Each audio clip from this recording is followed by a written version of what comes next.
we'll get it together. And I always edit these before they go up. So, that you know. woman in red is beautiful. Oh my gosh.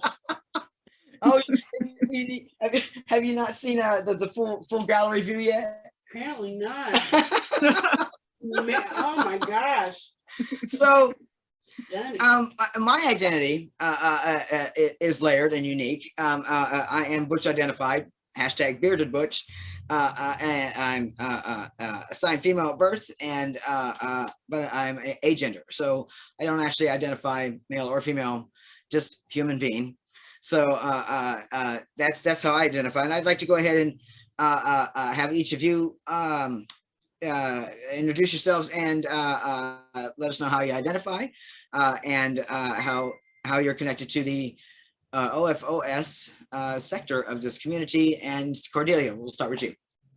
Sure. I'm Cordelia, and I am I always say fierce femme is for my first identity, but also stone femme, and OFOS, and mama, and minister, ordained minister, and artist, and all those things. So, but and a lesbian. Excellent, excellent. Yeah, minister. There's actually a topic on my list that I should like to drag you into a panel for. All right, there you go.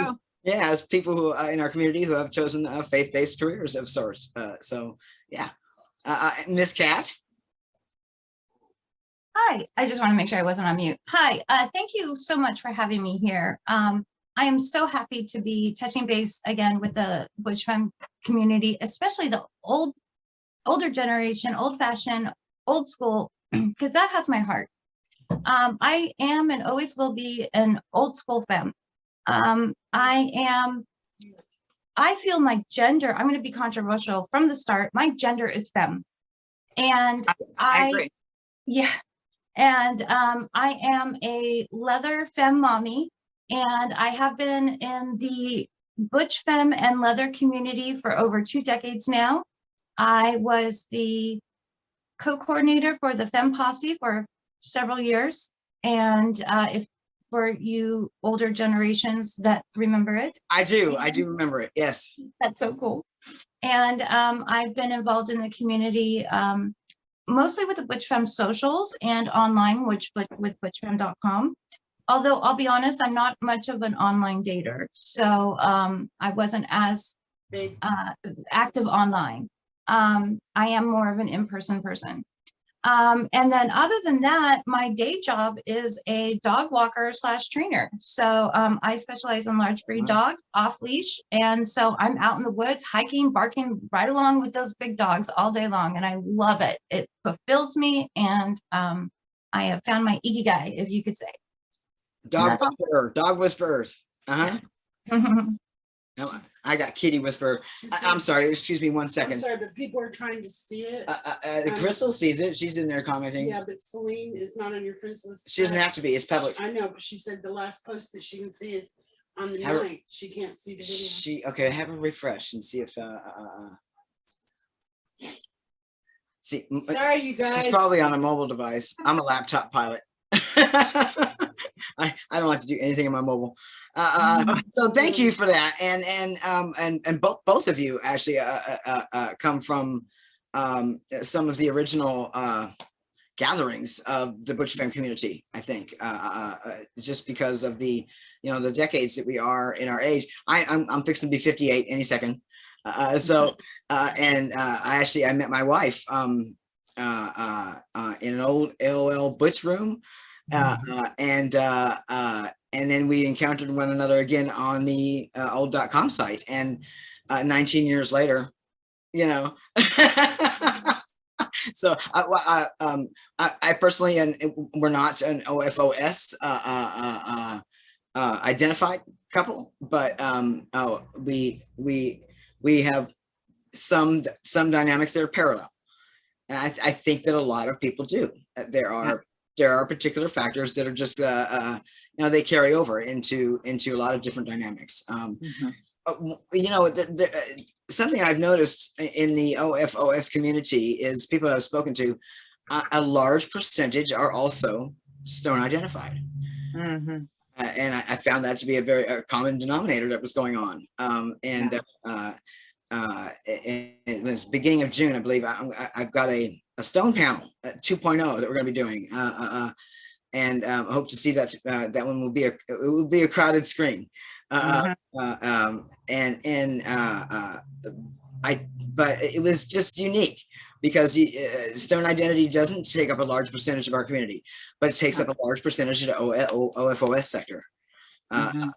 So the outline, I talk about how, you know, each wave of feminism, had its agenda, but each time, and even from within our own community, the OFOS dynamic was side-eyed and sullied, and they were they were called out as being heteronormative, bad examples of oppression, things like this. I thus far can say, and I'm very happy about this, that the understanding of the dynamic has come a long way. Yeah.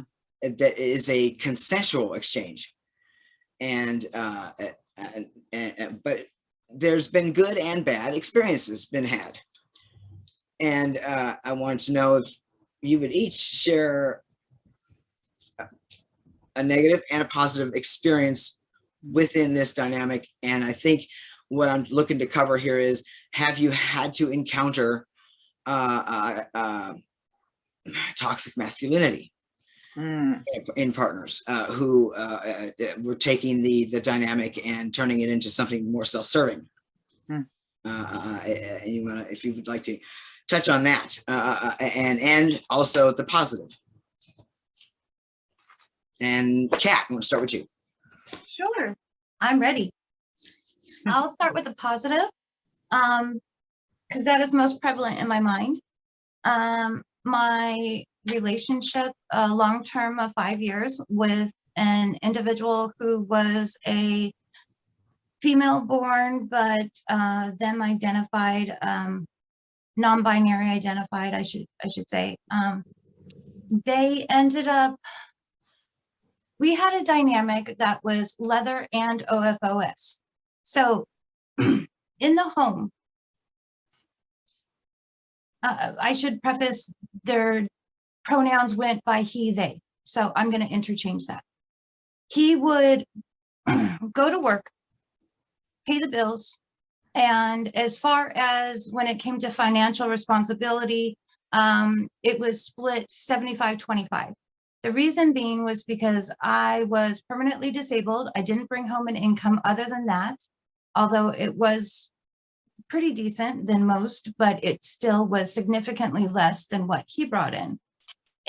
But he saw it as, you are female presenting and therefore you will always earn less. So I will always contribute more.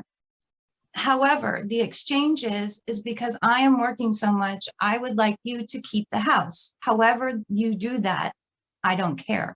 So being a leather woman I am, I made sure that the house and food was taken care of, whether it was by me or not, irrelevant.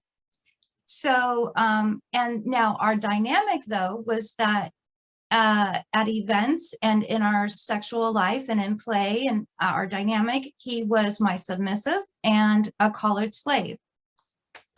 So there was the OFOS dynamic consistently, whereas I prepped his meals for work, I made his meals for dinner because I love keeping a house. He would have me have my nails done, hair done, made sure, you know, my outfits were done, made sure I was always looking good. I made sure he was always looking good as far as my opinion went and picking out things, but he pretty much had that taken care of himself as well. But when we went to restaurants, he always paid. There was no question. And so this was a dynamic that was consensual and formed, and it was comfortable. Negotiated. It was negotiated. Yeah. And I gave what I could and what I felt was equal, and same with him. Because he couldn't cook and he loved my cooking, and he didn't have the time or energy to take care of the house. And he was a little bit of a clean freak, and so am I. And he liked that I keep the place nice and clean. Excellent. So that worked out. We had a harmonious home life because of that. And our dynamic was untouched by that, our leather dynamic. So that was what was positive about it. It sounds like just like the negotiations in the leather dynamic. And this is one of the things I wanted to make sure that people get across on this, is that there's a beauty in filling the deficits within, going after, knowing what you want in a relationship and finding it and negotiating it with a partner. That's all part of a dance, right? But there's a beauty in fulfilling these things within, and you can see it in someone's shine if they've found what they're looking for and they're comfortable in it and settled into it.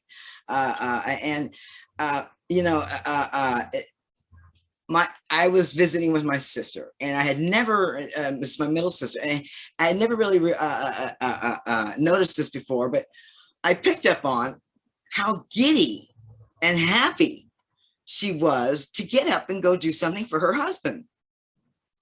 I mean, it was like the shine that she got when, and the pleasure that she got in doing so. And I never picked up on that before. And I thought, my sister is OFOS, Yeah.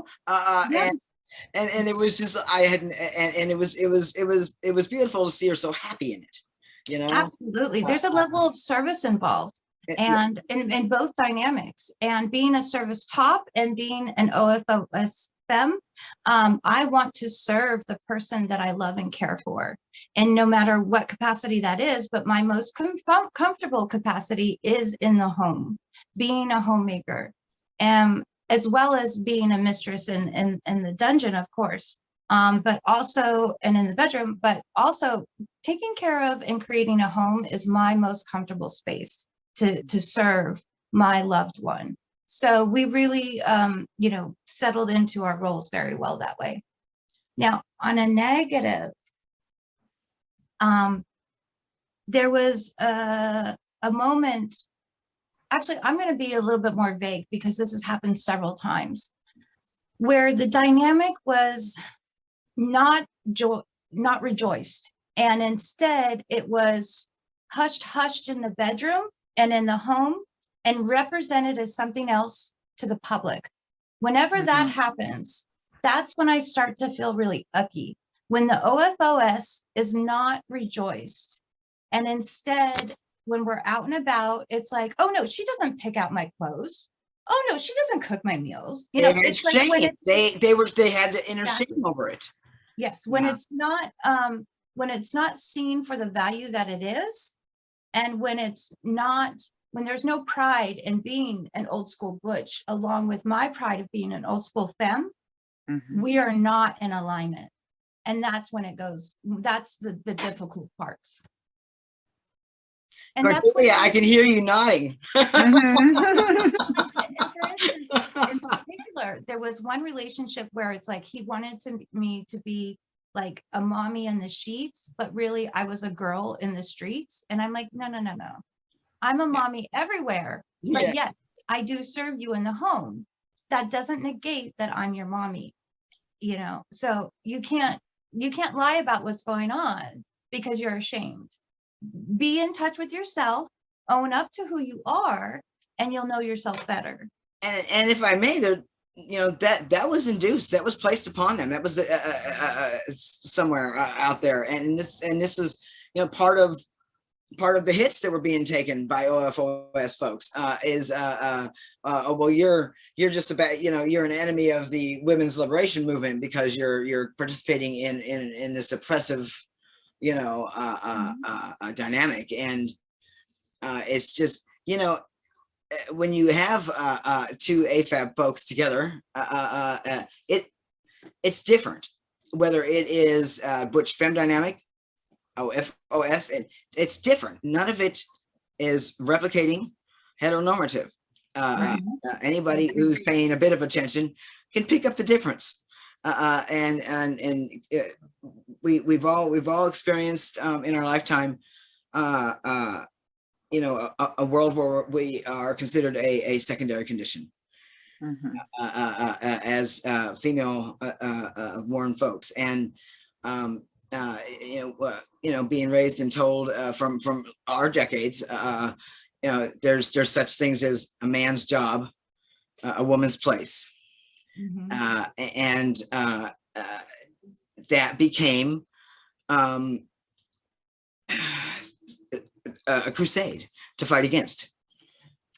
And for that, your Butch was surrounded by that and was made to carry that heavy, and had shame, and that's whereas we've had some go the opposite way on the scale and actually take it to an icky place by going overboard, by just being demeaning and things like this, and placing their partner as a secondary condition.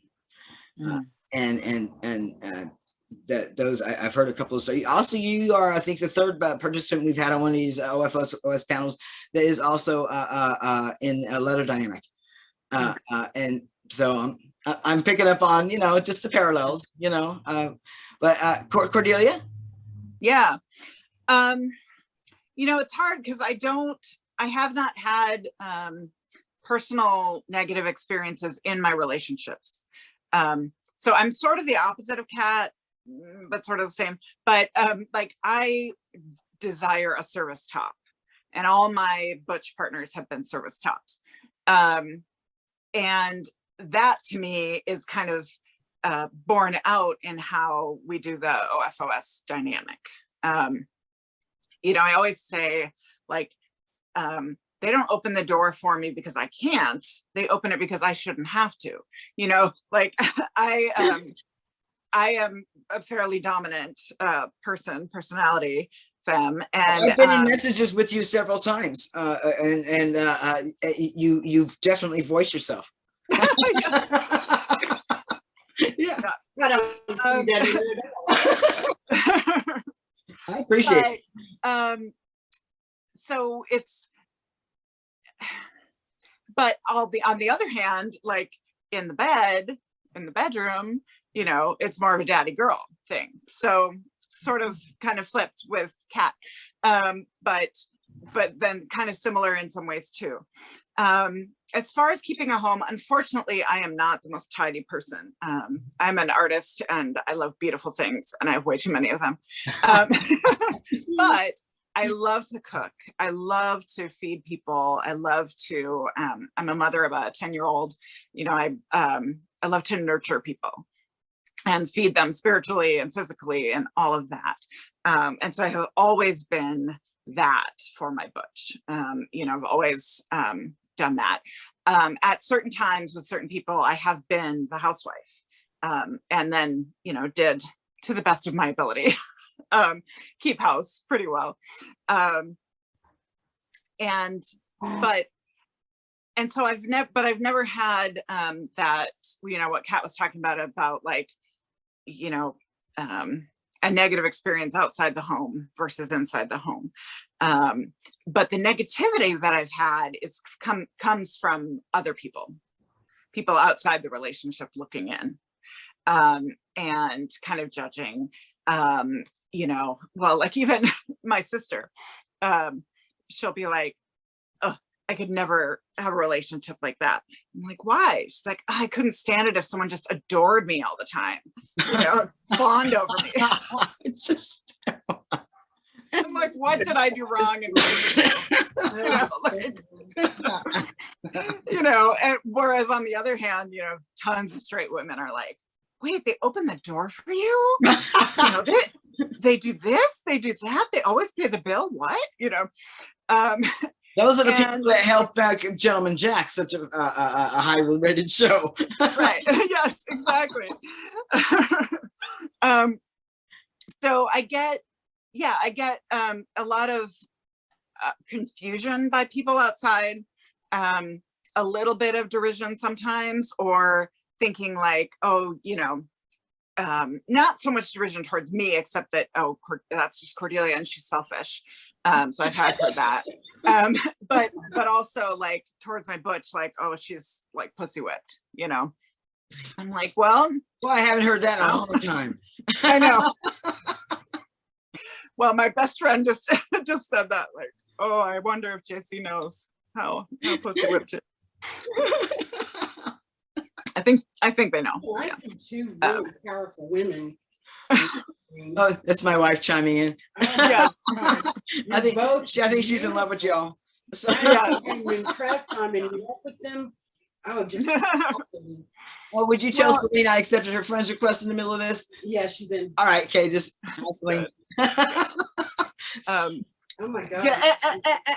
Speaking of dogs, I could use a dog trainer. Oh, yeah. There you go. Yes. So, but in terms of positives, you know, I've just been very lucky and also very discerning, I think, you know, to have had really positive long-term relationships and even dating relationships that the only reason they weren't positive was because they were more in love with me than I was with them, you know. And then it really sucks to have to be the one to break up with somebody. It's not you, it's me. Exactly. Yeah. I'm like, you deserve better than me. They're like, no, don't put yourself down. I'm like, I'm not, but I'm saying like you deserve someone who loves you Hey, more right. than I do. No, reciprocation, you know, it's Right. So, but you know, one of the things that I appreciate, so I had a partner who was my soul, who died 4 years ago. Just last week was the anniversary. And before that, we were separated for a while because of addiction issues. And so I was basically celibate, not dating, just focused on parenting and work for, you know, a good 6 years. And I finally decided, okay, you know, I think I'm ready to go out there and see. And, you know, had some really terrible dates with people that were just not, you know, I was like, well, this has always been my type before, but maybe I could branch out. No, I can't branch out. You gave it a go. But, you know, when I met JC on our first date, they said, you know, I mean, it was like a 4-hour coffee, you know, and at one point they said, you know, if we go out, I'm going to pay the bill. Like, that's not negotiable. Like that, don't even ask. Come on, JC. Don't even offer, you know? And I was like, okay, you know, like, sounds good to me. And, you know, it's interesting because we are actually both on disability. JC is deaf and can't get work in, that is, you know, I mean, they tutor, but it's not, you know, I get it. the kind of money that they made before they were profoundly deaf. And I had a freak multiple organ failure about 3 years ago. So I'm still kind of coming off of that.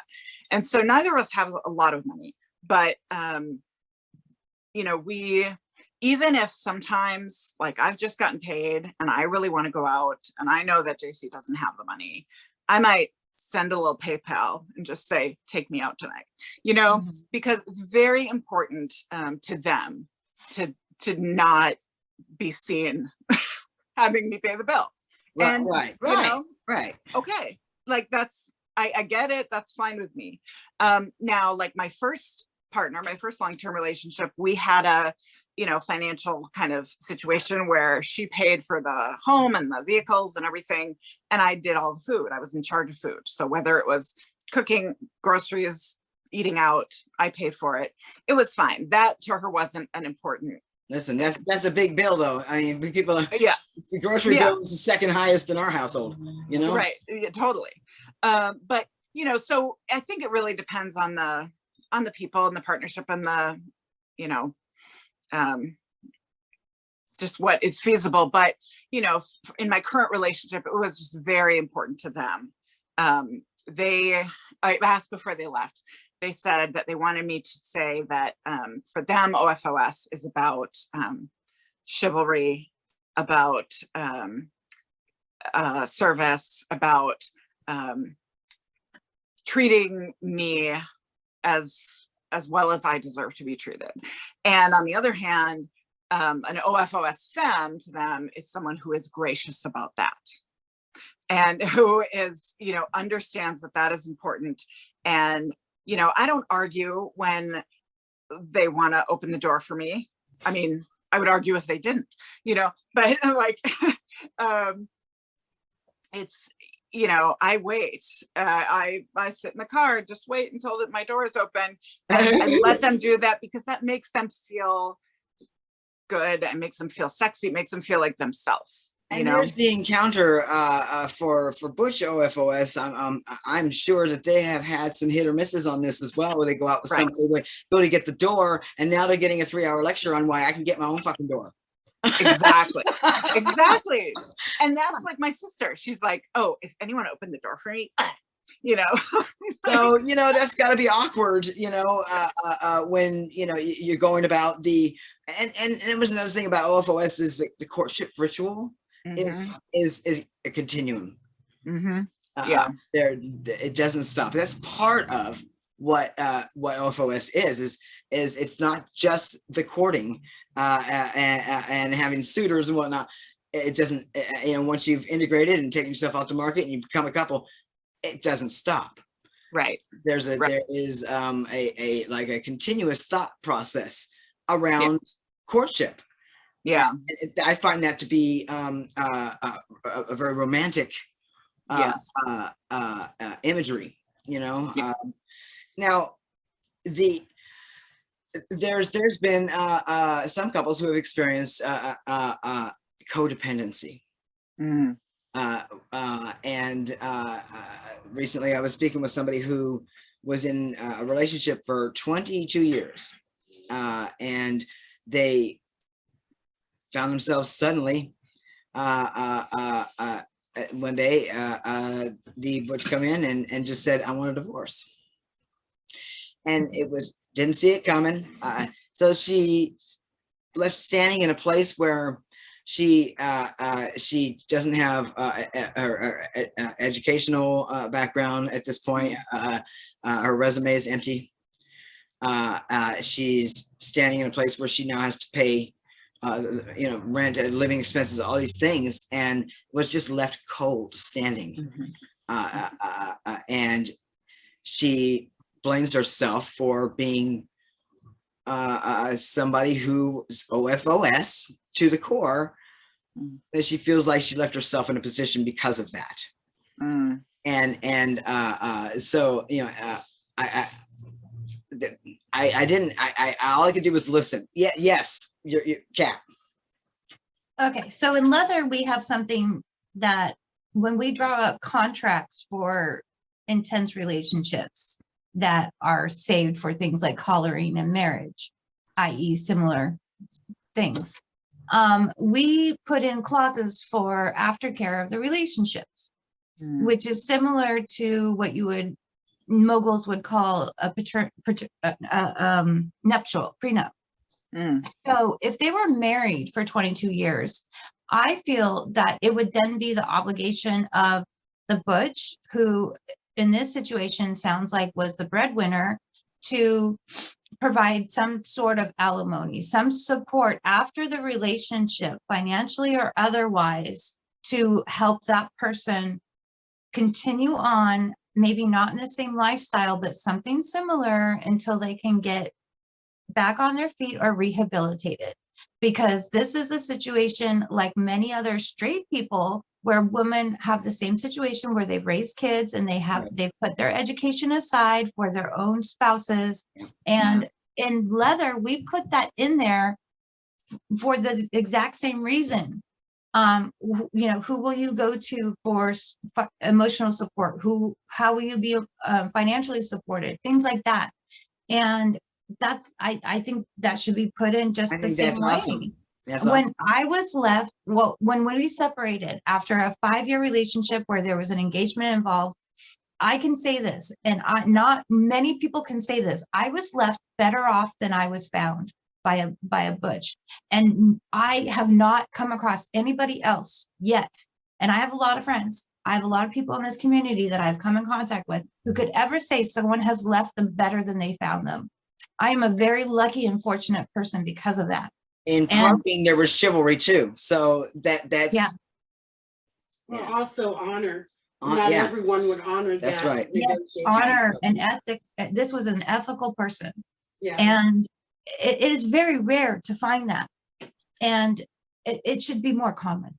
Yeah. Oh, it should be. It absolutely should be.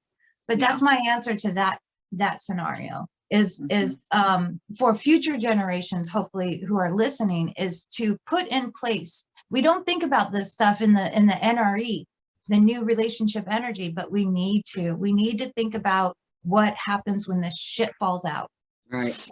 Right. Yeah. And you know, you mentioned generations behind us, and one of the things I want to touch on was what is the what do we project as the future of OFOS dynamic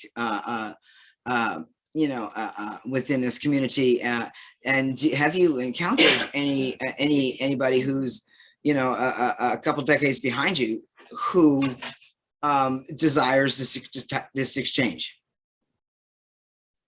Has it faded significantly in the collective of folks who celebrate this, as far as your own experience and encounters? I've seen it as, I'm going to be really blunt here, I've seen it as a gateway drug to leather. Interesting. I was going to ask that. Interesting. Yeah, I mean, once they start with OFOS, then they get a taste of it and they explore more. And it leads them down a consensual dynamic of negotiation. They get a taste of it and they want more and more and more. And when you're able to really communicate on that level and build the ethics and around the dynamic to build that structure, people enjoy it so much that they're able to explore more physically, emotionally, and there's just this huge wonderland in front of them. And OFOS is not enough. It's almost paired with the leather, it's a complementary dynamic.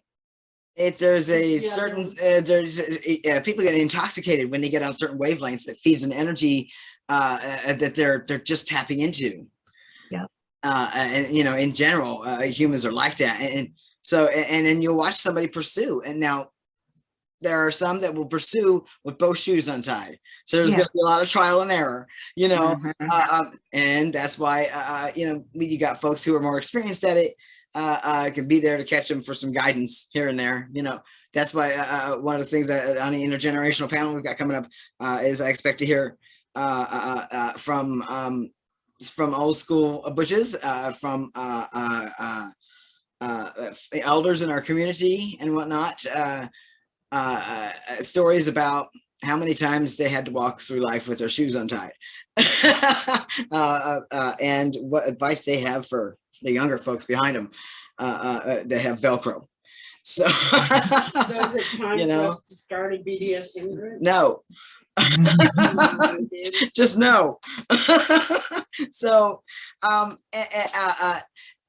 the younger generations are on platforms everywhere, and our own community is actually spread really thin throughout so many platforms, and it used to be when it's time for to unpack something as a community, there was only a couple places online where most of us would gather, and you could shout from one end of the room to the other, so to speak, and reach a lot of people. And those days are gone. The reach is really tough. But I did pick up on the fact that there are the younger folks are gathering on TikTok and they're doing live now, and I haven't got the time to try and keep up, with that. But we wanted to explore other platforms with our with our community, and it has been tough. I did a search for it and rabbit hole for hours, and the Meta, the Facebook, it still ended up being somewhere in the top numbers if not the number one for participation numbers, which surprised me because I'm hearing a lot from the younger folks who thinks Facebook's for the old people, you know, and Facebook is still holding at 76%. there you go. There it is. You know, and so but I'm getting a little nervous myself because I don't want to see Facebook's platform itself get antiquated by its own self, Meta. Yeah. And so I've actually set up groups in 2 other platforms and not released them. Not one of them was 4 years ago, just in case, because I just had this fear that, you know, it's not going to be so easy to host from this platform someday. And and the reason why I brought that up was because one of the factors of OFOS is I worry about folks coming up behind in the generations, not participating or having a desire to catch this dynamic. And as we all age out, I wonder in 10, 20 years, how many people would show up for an OFOS panel? Right. And how do you feel about that, Cordelia? Well, so here's the thing. So I just like literally maybe a month ago got on TikTok. Like for me, I thought TikTok was basically something I had to like protect my daughter from. I did not know what else was on there. I'd never been on it before. I didn't know. So, but I got on it to watch just a live with somebody that was doing one. And so I signed up, you know, and then I started kind of exploring, and this lesbians of TikTok is like huge. Yeah. And so I'm going through it and I keep seeing this term mask, M-A-S-C, right? Yeah. Yes. And I mean, obviously I understand what it's talking about, right? And this is picked up from Masculine of Center, which I'm just going to throw a tidbit in here. This actually is a term that was coined and phrased during a Butch Voices Conference board meeting by Cole B. Cole. And the reason why they come up that I didn't know. And Colby Cole is from the Brown Boy Project, and it was a term that was come up with to help cover the breadth of identities, whereas you know we've got Butch and Stud and Matcha, and the list is long, and it was a term that came out to cover like a blanket. So now that's masked by the kids. So I'm reading mask, and I'm noticing that. A lot of the people that are calling themselves mask, you know, it seems more of an aesthetic thing than an identity, right? Like some of them, like, you know, one day they're posting something in, you know, a dress and makeup, and the next day they're like, oh, look, I put on a suit jacket, now I'm masked. And a button-up shirt. And so, so then I was like, okay, what does this mask mean exactly? So, I actually made a video and I said, please tell me, like, what is mask of like an actual identity? Is it a way of looking? Is it a way of being? What is it? Like, just help me know. And I got so many interesting comments. And one of them, this woman, well, several of them were like, well, you know, Butch is derogatory, so we use mask instead. And I was like, wow. What? You know, wow. Well, hell no. Like, but so then, derogatory, eh? Yeah. And then another person said, well, you know, masks, they, you know, they dress, you know, masculine, but they also treat their femmes really nicely. You know, like they open the doors and they do this and that, and they do the dishes, and they're really sweet. And but basically saying, as opposed to Butch. And I was like, actually, does all that and more. You know, I cook the dinner, but they wash the dishes. You know, like we'll give you the link for the Zoom. All right, I was like, you know, this is not that's not true. You know, and so I said, well, actually, that has not ever been my experience, and I have dated a lot of Butch women. Every woman I've dated has identified as Butch, right? And so, but it was really eye-opening because what I was getting was lots of like older people saying, I'm confused too. Younger people saying, oh, well, this is what it means. And some younger people saying, you know, mask is like an umbrella term, like you just said, right? But, you know, it's really sad that people are sometimes using butch as derogatory because, you know, and everyone's like, oh, you should read Stone Butch Blues. You'll learn something. I'm like, honey, my copy of Stone Butch Blues is signed to Cordelia from Leslie. There you go. Right. I read it when it came out. New Leslie Feinberg, you know, like, come on. So it's really fascinating to me that, like, the younger generation, I think that there are people who are, you know, so kind of OFOS, or that's the way that they want to have a relationship dynamic, but they don't even know that that's a thing, right? They don't have the terms and language for it yet. Right. And yet it's there. We just, you know, keeping this community visible and relevant has a lot to do with our stance on inclusion and whatnot. But at the same time, the last decade has been our most formidable years, where we have really gathered a whole lot of diversity in identity terms that gather amongst us now, and that's why I'm very specific about the community and culture itself, that we host the full spectrum, and what that means to host the full spectrum, because people hear Butch Femme and they think of just the dynamic and the dance, but that's not unaccompanied. There's much more to the community and the culture, and it's interesting. You know, let me just go ahead and stop and say hi, Rain. Hi, how are you? This is Rain. Hi, Rain. Is that Sorry, Celine? I'm late to the party, everybody. Okay, I believe we have Celine down here. Yes. Okay, I believe we have Celine down here. Yes. Yes, hello. I've got an echo. Yes, hello. I've got an echo. Yes, hello. I've got an echo. You certainly do. Is that better? I turned my volume down. Maybe it was me. It might have been. Oh, I don't hear it anymore. Okay. All right. Okay. It's been great today. Not only was I on time and have had no technical issues yet, but 1 minute early. I know. I don't know what's wrong with me. But I've watched it happen to everybody else today, and I'm feeling blessed. So Celine had a few comments, so I just okay, excellent, Celine. Celine, we're gonna open up. Waiting forever. Right, yeah, it was a pleasure, Art, and thank you for being patient and trying to get. And it didn't occur to me that I didn't have the Zoom link out there for everybody to join in. So welcome, and my wife says that you've had a couple of questions, and let's go ahead and open that up for you.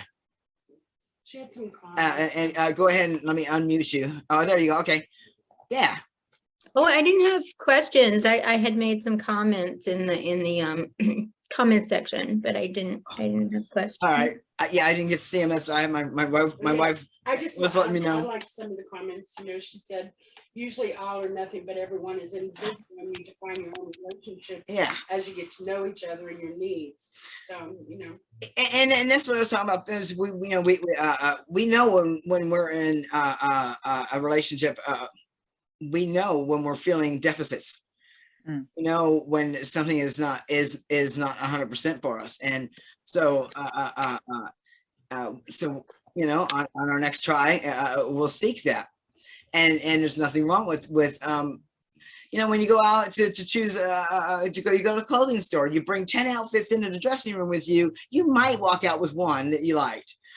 And I believe people should treat dating and courtship the same. You're gonna find that something looks really good on a hanger until you get it home. So and Rain, yes, your hair needs its own page. I love it. So, actually, it's wild today. It is. Celine, I have a question for you. Since are you OFOS identified? Yes. Excellent. Okay. Did you you've been watching, and so a couple of the questions that I posed, is there any that you would like to participate and answer to? Is there anything specific? Well, we went with dealing with what has been your most positive and most negative experiences as somebody who engages in OFOS dynamic in the past with partners. If you had experienced toxic masculinity coming from on the other end, but what has been your most romantic and positive experiences? Can I say my negative experience? No. Real quick? Jump in, mama, jump in. Having to do dishes, she All right, says. I'm done. Listen, I do all the Sorry, cooking. I don't know what else you want. So, I had to. So, Definitely get me off the spot, Miss Day. yeah. So yeah, share your goods and bads. I definitely have had my share of experience with toxic masculinity. I feel that sometimes with OFOS, the individuals feel that they have to go overboard and they have to go to the extreme in emulating masculine behavior and what it means like to be a man. And I don't want to be with a man. Right. Be with a man if I wanted to be with a man. And I certainly don't want to be with a man who has toxic behavior, such as violence and aggression and force and controlling behavior and lack of consent. All of those things don't, to me, mean masculine. Right. You know, true old-fashioned old school does mean the ultimate respect and discretion and consent, because putting the femme on a pedestal and respecting her boundaries like she respects theirs, it's the complete opposite. You know, whereas I've had experiences with butches who feel like they have to be so incredibly domineering that that it's incredibly hurtful, that it's incredibly you feel like all your power is taken away and you feel disrespected and you feel everything that they originally loved or respected about you is all of a sudden they're criticizing, and there's oppression in the household now, right? Exactly, yes. Exactly. And they're telling you, you know, what groups they feel you should join or shouldn't join, and questioning all your activities and who you should talk to and who you shouldn't. And they feel like that's their role as the masculine figure, to dictate what you should do. You know, and I don't think that you know, that they've got the wrong representation of what OFOS means. It's not what it means to me. And they've turned to the male of our species for their shining role models. And exactly. I wrote about this on the toxic masculinity part 2 in layers, because you know, we went from folks being told they're not butch enough, right, and all these things. Well, and a lot of it was, and they were being told to basically man up. And so what happened? Now look what happened. So all of a sudden we have bleed over that this community is not meant to house. And that's not even just OFOS, but the entire community has seen this creep in, and we lack the presence and resources and accessibility to guidance from the elders of our own community. And this is what we talked about this on the intergenerational panel. I plan to cover it again. I'm not giving up on that. I really want to make accessible, you know, a network of folks who are willing to be there for some guidance. And I've even had to adjust the word mentorship to guidance, because our young folks, you know, they lead with their egos, and they don't want. They don't even like it. They're not going to humor the idea that they might need a mentor. They're like, I got this. No, you don't. But, you know, but see, the thing is, it's not just our younger folks. Right. I wanted to say that not The all. first person that signed up for me to mentor them was 72 years old, and it is absolutely wonderful experience and between us, and this is you know, you're never too old, right? This is somebody who is seeking their own identity and how to present and what's the, you know, what are the do's and the don'ts. And they were raised in an area where, you know, there's yeah, again, where the females were secondary condition, and they were not treated as equals, and not respected, and not honored. And they didn't like it, but they didn't really know how to adjust themselves for that. Crystal had made a comment. She said, is OFOS presenting only, in the bedroom only, all or nothing? How do you know? Anyone? Well, I had answered it's usually all or nothing, but it's really up to the individual and you getting to know each other and getting to understand each other's desires. And that's part of the dating process. It's like you said about shopping for outfits. You have to understand and get to know what fits you and define your relationship, and finding out what works for you and what it is you each other needs, and if it is going to be a good match, you know, throughout the world, the bedroom and the outside world. And as Ms. Kat said, making it contractual. I love that idea. You know, it's something that I think that, you know, that it should be brought into more relationships. I don't care what your dynamic is, but there should be some thought given to, you know, what happens if what we've got right now fades, you know, and the only thing we've had so far is divorce court, you know. So yeah, I want to know what Rain and Celine think about OFOS being akin to BDSM. So Rain, I'd like to drag you into this one. First of all, we know Rain. Rain is my wife's son, and we did a onesie. Which makes you what day? We did a onesie session together live.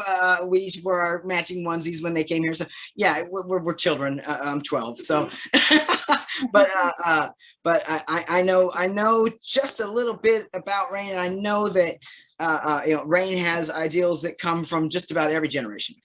But my wife just threw you onto the fire. So yeah, no problem.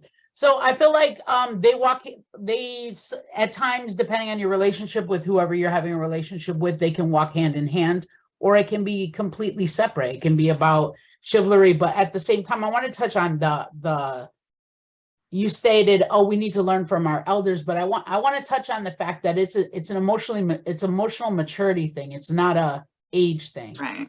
For I've seen older butches be very toxically masculine, have masculine toxicity, and they're older. Absolutely. You would think, oh, they should know. And I've seen young people like myself, because I'm young. You're still in your 50s. I've seen young people. I'm not that young. I was kidding. Joke. So I've seen young people step up and be where they need to be. So I mean, I feel like for the question that Patricia wanted, I feel like they walk hand in hand at times, but you can also have one without the other and one without the other. Does that make sense? You can have, they can both be independent lifestyles. They don't have to go together. I don't want everyone to think old-fashioned old school means BDSM, but a lot of their rules and stuff do go together. Does that make sense? Yeah. It's got parallels. Definitely parallel. Yeah. There you go. That's the word. Yeah, because you know, not everybody is uninhibited and wants to explore worlds of leather, but they love where they're at with everything else that's parallel. Yeah, and sometimes you have a little dash of this and a little dash of that, right? Dash to this, Mhm. dash to that. Yes, absolutely. Yeah. I want to speak though to also because the stone dynamic, because at the beginning we mentioned that, you know, there's a big crossover between OFOS and stone. Yes. And I think what I have found for us, is that it's all, you know, to answer the question that the commenter said, you know, is it just outside of the bedroom? Is it just in the bedroom, etc.? For me, they go together because it's all about service and respect, right? And so is stone sexuality for me, for us, you know. Mhm. And so I think, you know, that kind of adoration and respect and love and service that is opening the car door for me is also, you know, the other But stuff. really, I mean, can we say it's old-fashioned, old school, or can we just say that this is really what should be expected in most relationships, right? See Like, now, to label yourself. and that right there would you would just catch fire if you walked through a lot of feminists during their waves. I mean, you would be lit. I've dated feminists who stand by the door and wait for it to be opened for her. I've dated feminists. I actually prefer them. Yeah, see, and there's the thing, there is no monolith when it comes to these terms and phrases that we use of feminists. Is not, they're not, everybody's, you know, not always on the same page, and there are different celebrations of feminist levels and waves where some took part, and some waves as a feminist, and some didn't want to take part, and they weren't all about it. I just know that the commonality between a lot of the waves is, you know, to bring women out of secondary and up front, and to ride up front and to drive, and not be always at the back seat or even a third thought. I've seen all of it. I come from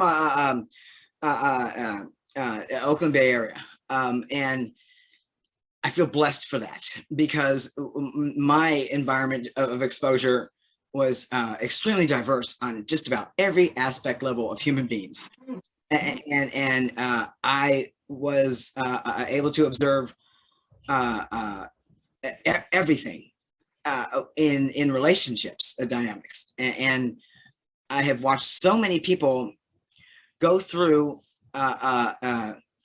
years of not finding what might not be able to define even what it is that they're looking for. And what I love about the OFOS folks is they know what they're looking for. They know what feeds them. They know what exchanged and dynamic gives them a high that you know, and releases all the happy and shine within them. And so I think one of the reasons why I like to have this panel for this particular dynamic, because I don't like the fact that folks who are standing in their celebrated pride and know what they want, have taken such a hit from those who judge them, and those people who are judging may be 60 years old and still not have found what they're looking for. So, you know, it's about consensual exchange and happiness, right? Cat, teach people how to communicate. Oh, and real quick, for anybody watching, a stone identity has to deal with particular boundaries during intimacy.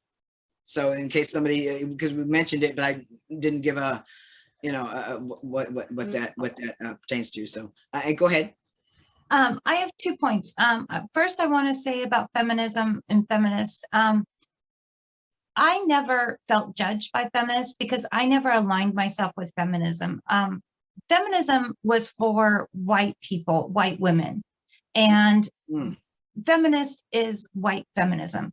So as a BIPOC woman, I never aligned myself with their values. I could never adopt them. So for me, having to feel judged by them was never in my scope whatsoever. So I just want to put that out there for any viewers of BIPOC so that there's maybe some validation there. Excellent. Thank you. And then I'm glad you brought that up, because I wasn't going to say it. Yeah, thank you.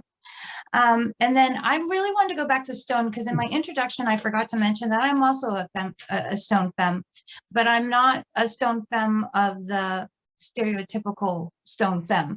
I am like a Stone Butch, and where I do not receive sexual activity unless it's very rare and very under certain circumstances, which I won't get into.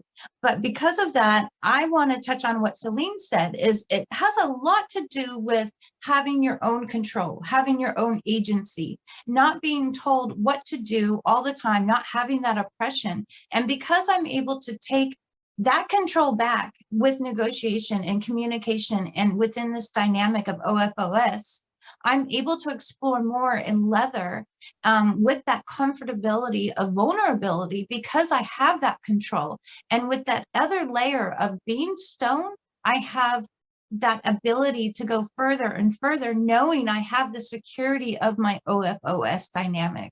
So as you asked earlier, Daywalker, where will this go in the future? I don't think it will go anywhere. It may not be, I mean, as long as we're still accessible, like you said, in-person events is ideal. And also having information online, but it's not going to go anywhere. Women are still always going to want to have our own control. We are still always going to be attracted to masculine of center individuals and not want the cis agenda. Right. So that's all I wanted to say. Well, thank you. Thank you for adding. I think most of the cis agenda doesn't even want the cis agenda anymore. Yeah, we'll have to, that's going to have to be a I want to say one more thing too about Rain. Rain, I agree with you completely about the older generation butches who don't always have it right.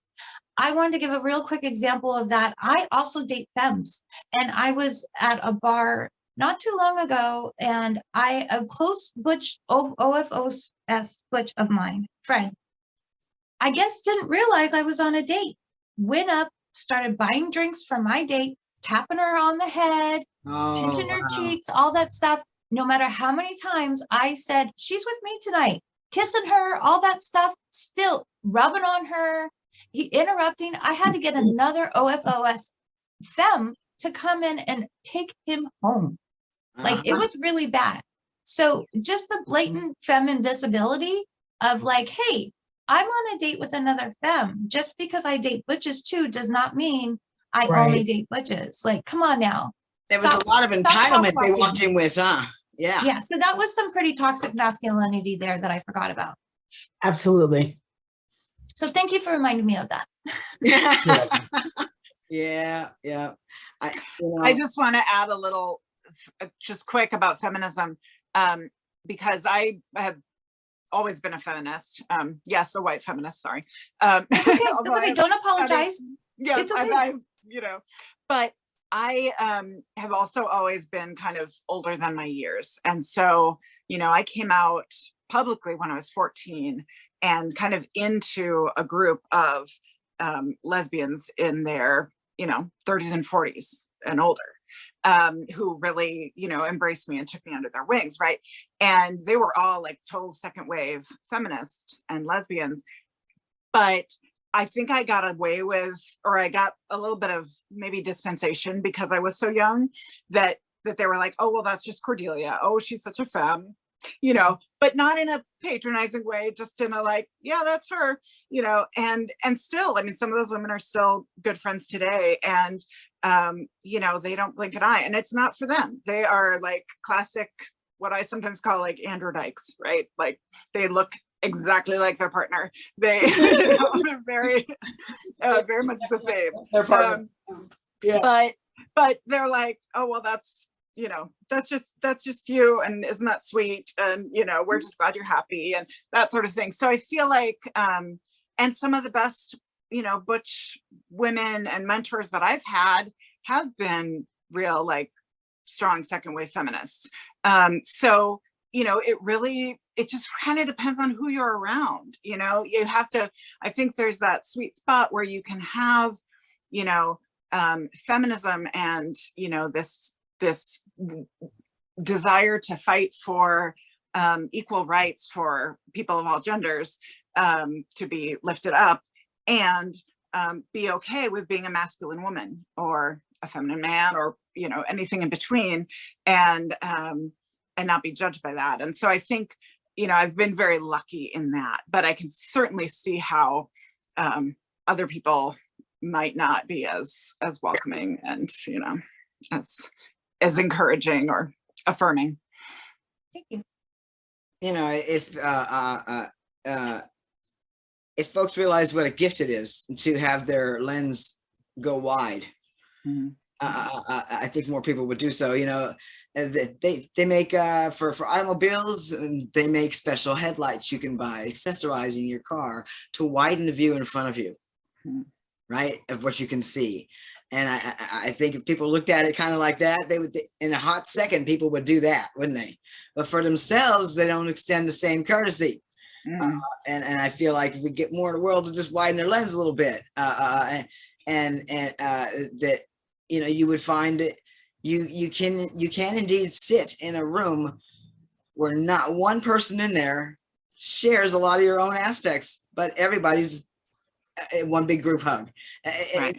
There's so I think that there is something to the acceptance. Now this goes back to judging is going to happen. If I think that people just need to just go ahead and accept that, but where they need to put the work in is exactly how and if you react to that, because that right there is exactly how that's what sets the atmosphere right there. This goes back into, if we could just get ourselves, our community itself, to accept one another and be tolerant of one another, we would have global acceptance from other people. But we're all busy judging each other within our community that we can't expect acceptance across the board. Exactly. Yeah, and I gotta tell you, I've seen a lot of improvement. I mean, just with the membership in our group, we have some great community stewards, and they have been shining examples of exactly what it looks like when you give equal time and space to everybody who is involved on that feed. And that has been, I couldn't be more proud of in comparison with other groups. I've seen some real dumpster fires and train wrecks, and these conversations to go unchecked, and I got to say that the predominance of what you're talking about, I haven't seen a lot of it rise, but that doesn't mean it's not there. That maybe just people just aren't coming forth with it. But if they're sitting back and listening and watching instead, that's all the better. But I have seen in our own community othering, and I have been othered, it's, and everybody's an individual. So there is no blanket way to alleviate that. I will take it one message at a time, and individualize my conversations and chip away at that. And I will take all the time necessary in the background if it looks like somebody's open to, maybe unpacking and understanding why they react to certain things a certain way. Example would be a thread that hit the feed this week on the topic of a Butch come forward and said, I want to talk about why I feel less Butch because I enjoy penetration. Right. And and unpacking that. And so I'm like, well, ask yourself this and ask yourself that, and those questions are in good hands on our feed, and a lot of people come in, and there's a lot to be had there. But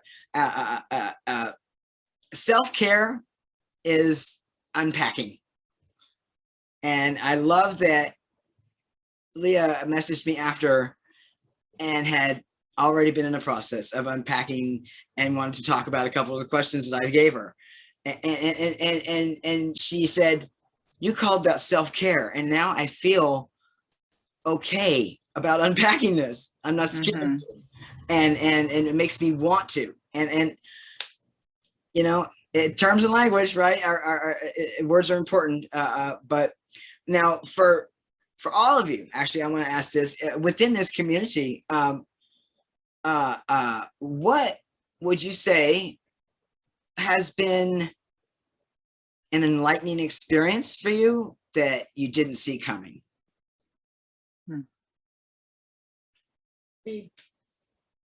Leland said, be nice to have a singles chat here because we are a subculture, the OS folks. I will help Leland out. I got you, Leland. Leland's talking about wanting a singles chat. Yeah. You know, because I was doing these 10-minute spotlights. Rain took part for the singles groups. It's been like plucking wallflowers off the wall. Everybody's a wallflower. Nothing's going to happen that way. We've got one for age 50 plus and the other one. And they have gone really quiet. And so I had a few people step up and let me do a 10-minute spotlight interview with them and throw it onto the feed where I throw them questions that they don't know are coming. Because, you know, tone, body language, all these kinds of things is important. And so we're just trying to have everybody find love, you know? So Leland will get you. We're going to find Leland some love. So, Celine? I guess I have an answer to that question. I guess an enlightening experience for me is that I didn't expect was how I found such great femme friendship in the community. And they've reached out to me and we have had such great communication. I've gotten such great support from other femmes, and especially old-fashioned old school femmes who really have made my life better. And that's been enlightening to me. That is an exceptional share, and I got to tell you why. It's because it's been tough to put together femme spaces and watch those go quiet. And it's you know, there was a time when the Femme Collective and whatnot would throw a Femme conference. You had 500 fucking people come up and show up for attendance, and those folks had some incredible Rolodexes to pull together for resources, networking, and all that. And it seems like a decade made a huge difference. And well, the spread thin thing, but it's totally off topic, but my wife and a couple others were wanting to maybe put together a topic about, you know, femme bonding and why there's why we don't see a lot of it now, and why it ends up being a lot of just competitive or just battles and cattiness and all this kind of thing, and how do we bring it out of that and over to what Celine just said. You got your volume on now. Okay, sorry. You're fired.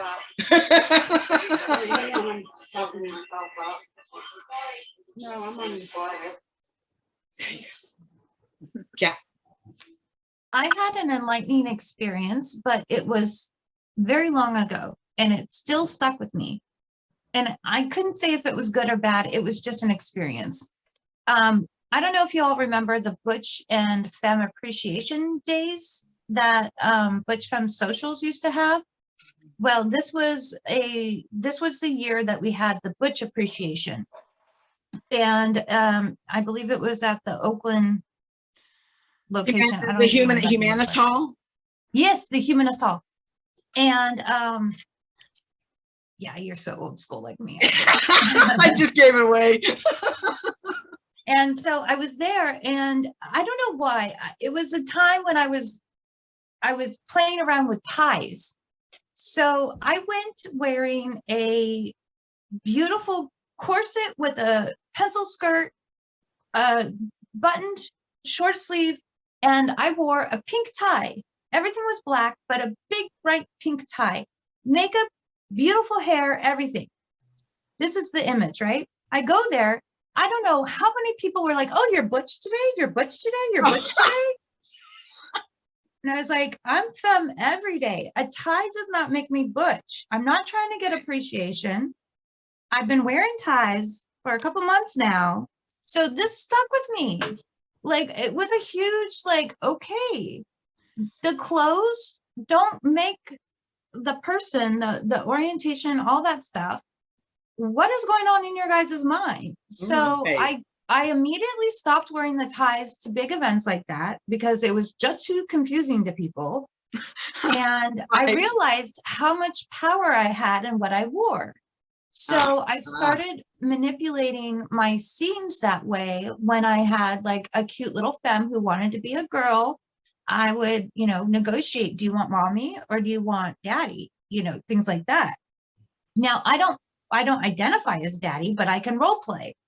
So, you know, I've got my daddy suit in the closet. It's a whole butch outfit. I know how to put my hair up in a ball cap, all that good stuff, and my master's cap, all that stuff. I don't take daddy out often because daddy's not my persona, but I know the role that clothes play now. And that's how I know my gender is femme, because I've tried to be butch. It lasted 2 weeks. I cut off 14 inches of my hair. I dressed butch and I was so miserable. I looked awful. I hated it. And it literally lasted 2 weeks. I took off the binder. I changed my clothes. I cut my hair more feminine. It was like an inch long at that point. But, you know, it just didn't last. And I know now, I mean, and that's after watching Which is a Noun and all this stuff that I adopted 20 years ago almost. That's Bear Bergman. My femme is a noun. My femme is a gender. I cannot hide from it. I cannot undress it. So yeah, there's an essence behind it, and it's funny because the comparison that I've given to people who might be questioning, I actually go with, you know, when you drop all your clothes off, okay, when you're now standing in your essence, and what energy is it that you're feeling? Are you feeling that is your identity? And that's the essence, because the clothes from there are nuances that can represent a spectrum of where you stand, right? You know, hey, listen, I have very flamboyant wardrobe at times, and absolutely love to play with that. You know, I'm gonna wear pink. I mean, fluorescent neon pink, and I'm gonna rock that shit, and I'm gonna love it, and I'm gonna encourage others to do it. And yellows, you know, and spring colors. I'm gonna frolic through fields of flowers, you know, because I'll even attempt to twirl during it, but it'll just be clumsy. But I mean, it's a spectrum. I'm a masculine center being, but that doesn't take all these other qualifying things that I love to do that are part of, you know, and so yeah, and you're right. There was a show on Vice called United States of Dress, and it covered culture and clothing from around the world, and it was just one of the most unique takes on a documentary, and I enjoyed every bit of it, and was able to, during the show, you know, in the back of my head, apply it to our own culture, and the expression. You've got, what I said, flannel femme, granola femme, Birkenstock femme, and you got your you know, and then you get stiletto femme. Yeah, so femme is a spectrum, and you've got all these different things, and it will have a lot to do with what you drape on, right? And Cordelia with her 30 pairs of glasses, right? And Rain, I think the two of you could talk. Rain has always got some kind of crazy glasses on every time we talk on video, and I absolutely love it. I can't wait to see what you know, what Rain's gonna have on his face today, you know. I feel like that being said, Kat, I really appreciate you bringing that up, but it's not the clothes, it's an energy. And you could strip me down and you could cut my head off and you could just look at my body and you can tell I am butch through and through. And the hair thing, I couldn't do it. I just couldn't chop it. It's not a hair thing. It's not a. Oh, that's what I'm saying. It's not. Yeah. Well, with you, long hair doesn't take away from your. You know, hey, listen, I many threads I got tangled up in years back when the community wasn't open to long-haired bush folks, and thank goodness that's you know, a lot of that faded, but we had to unpack that shit, right? Like we used to do, and there were several times when somebody just immediately equated femme to the long hair. Mm. And there is nothing about you that's and so you know, it's amazing. And so we have we can represent a spectrum with what we drape on, but our essence won't change once we drop it all off. Right. There's a lot of beauty in that. Now, yeah, well, one I wanted to add before JC left, I asked if there was anything that they wanted me to share. And one of the things that I don't know why this surprised me, but they said, well, you know, I see an old-fashioned old school femme as someone who always doesn't leave the house without looking polished and put together. And I was like, interesting. But then, of course, thinking about it, I'm like, well, no, obviously. I mean, I never, ever, the only people that see me without lipstick are my daughter and my sister and my partner. Like, that's it. And, you know, and yeah, if I'm leaving the house, even just to go to the doctor, I'm going to dress up. I'm going to match my glasses to my outfit, to my earrings, you know, like that. But that's because it makes me feel like me. Yeah. Not because I'm wanting to impress anybody or, you know, it just makes me feel for you, like yes. me. Yeah. Absolutely. And, but then on the other hand, you know, I'll be in like old pajamas, you know, like sweatshirt and sweatpants and fuzzy slippers and no makeup. And JC will say, oh, you know, you're just so gorgeous, so adorable, you know, like, and that's because, yeah, it's because I'm femme no matter what I'm wearing. Right. You know, it's just, that's just it. And so I think that that's something that people who do not identify as femme maybe don't always feel like, they don't always understand that. You know, people might say to me like, oh, why are you bothering dressing up? You know, look, why, you know, are you all, I mean, it's Minnesota and it's post-COVID, okay? We go to the fanciest, expensive restaurant and people are in jeans and t-shirts. I'm like, no, hell no. But, you know, because it's like, I don't know, that's just not who I am. But that, the thing is, like, going back to femme as a gender, or is that, like, when I was 2, my mother had one kind of lipstick and she wore it on Christmas and Easter, right?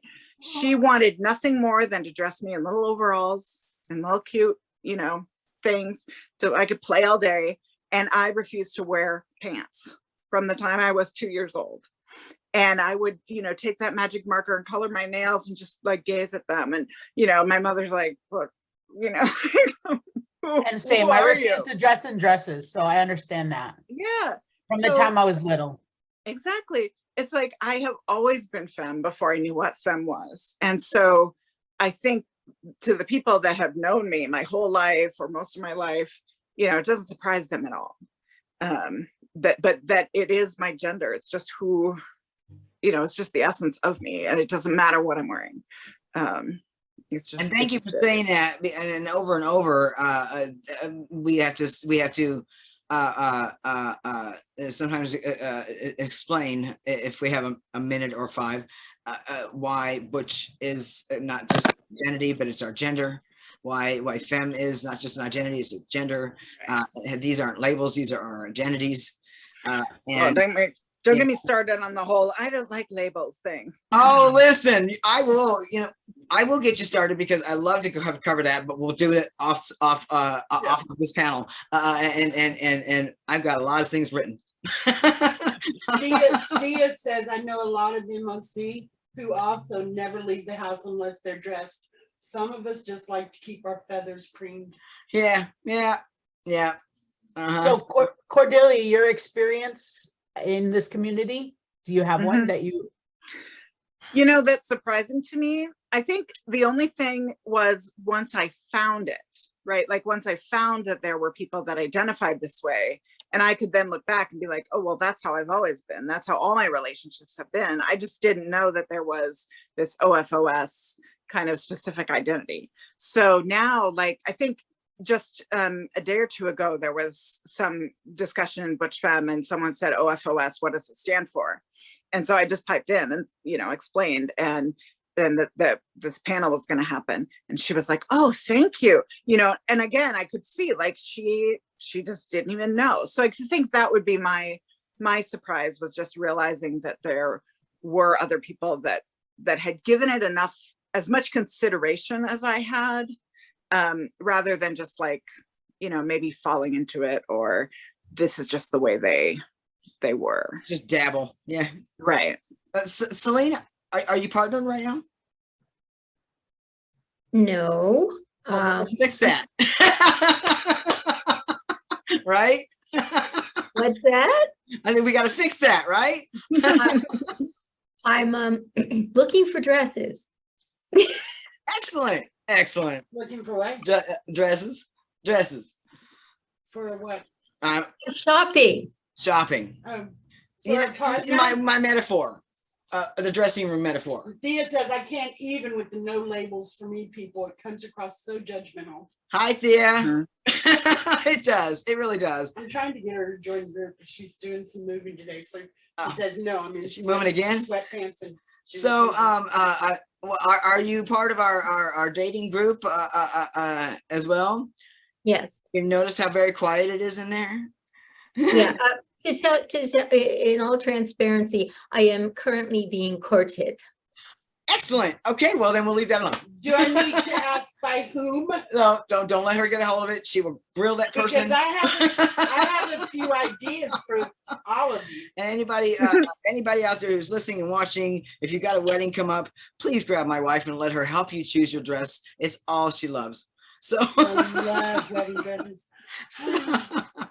yeah. In So my next life, yeah, I'm gonna be a consultant.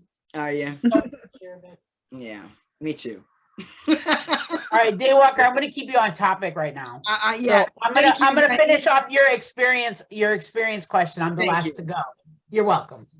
So I think my experience, No, she's not going. Oh, he's not going? She's fired for a minute. I'm talking about all I the- feel like my experience in the community is I really didn't realize how many people looked up to me, and people started reaching out to me, asking me for advice. And it was weird because I like to think of me as like the child still, and not the elder, but I feel like I've made a transition to the elder, where people are asking me for advice as you know, butches, how to date, I don't mind now, but at first it took me by a little shock, like, you know, especially because I'm single, so dating advice probably isn't my strength, but you know. Well, but you know, the fact is somebody was coming to you to get your feedback on things. I mean, that Lots of people are opening up and asking. that's good. That's good. That's And interesting. that means a lot. You know, it means a lot. There's people, you know, lurking and watching, and I know that a few years ago, you had expressed how you just absolutely do not want to be. You didn't like lesbian events and things like this, and I don't. Right. I don't go to lesbian events, and I'm like, And I never had like, butches you gotta as come to friends. the treat. It's not like a lesbian event, and you came and you experienced a Butch Femme gathering, and by the time you were done, you had experienced something that you weren't getting before. It was a deficit you had for gathering, but I watched you absolutely bask in it, I'm so always gonna make the best of any situation, but but I definitely enjoyed myself, and I definitely have. It's crazy because I used to not have butch friends. I used to see them when I was younger and more immature as competition. So what are we going to talk about? right. But now I have a lot of butches coming to me for help and guidance and mentorship. It's a beautiful thing. I've definitely bonded up with some people, and it's definitely great. And we're going to be doing onesie sessions once a week, right? Well, at least once a month. Let's get it to once a month. Once a month And is good for me. You know me. Yeah, and then we can, if the people love it, we'll do it more frequently. Our friend Gabby is doing the bubble bath things on one of the platforms. I said, "You're doing what?" Well, them and their wife are doing a live thing while they're at Butches and Bubbles, you know. And I said, I assume then the session ends when the bubbles start popping. You know, I hadn't heard of such thing, and I thought, yeah, I've caught Gabby's Butches and Bubbles. It's cute. It's adorable. Is it cute?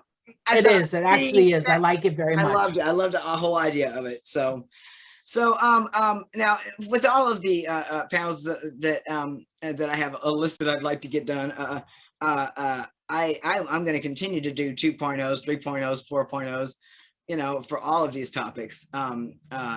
Right now, I'm just going to wrap this one up because it'll be the first one where the recording didn't get eaten up, and we have an actual session to represent. And I love that each opportunity we have to dispel the misconceptions